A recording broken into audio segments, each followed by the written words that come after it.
Okay everybody, welcome to the channel. I've just got 5-10 minutes free before my class.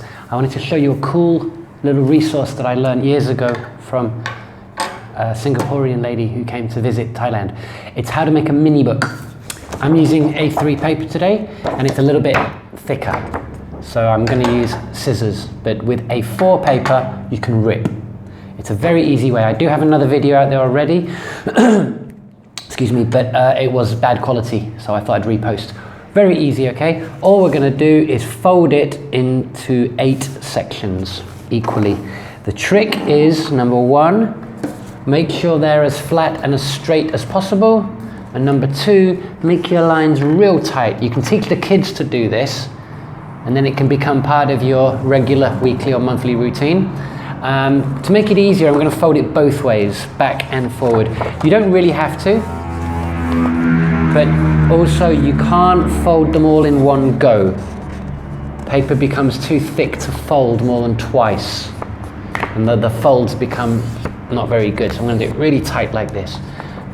So remember that. You can't keep folding over and over again, it becomes a bad fold. But anyway, there's 4. All I've done is folded it in half, right? So, I mean, if I was really able to, I'd do it again there.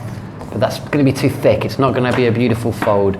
So all I'm going to do, just to make life a bit easier for myself, is just fold it to the middle like this. It's pretty straightforward. We're not talking brain surgery here. So all I've done there is just fold it to the middle to give me half of that part. And I'll fold it here again, trying to keep it as straight as I can, as tight as I can. Making the folds real tight.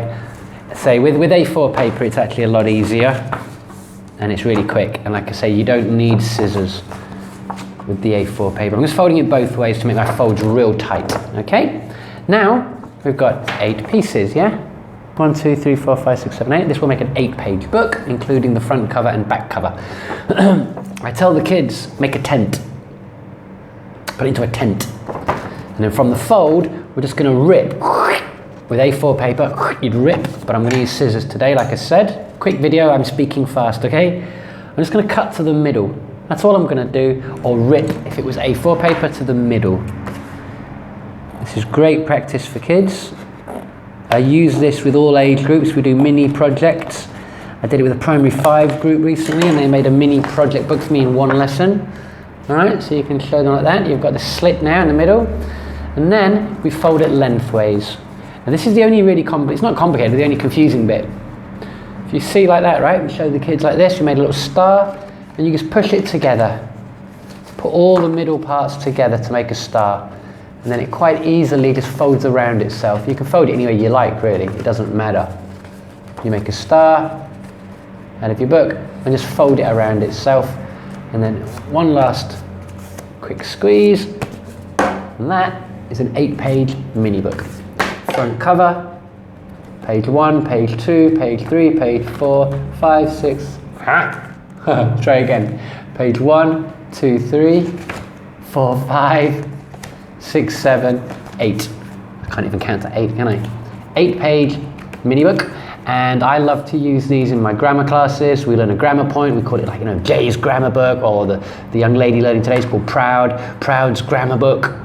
And then in here we might do verbs, and we'd have a list of verbs, conjugated, not conjugated. If we're doing phonics with the little kids, I might make them for them. If it's kindergarten 2 or something, kindergarten 1, 2, maybe even 3, I might make them for them, and we would stick things in it, make a book of animals, a book of letters, a book of sounds, a book of grammar points.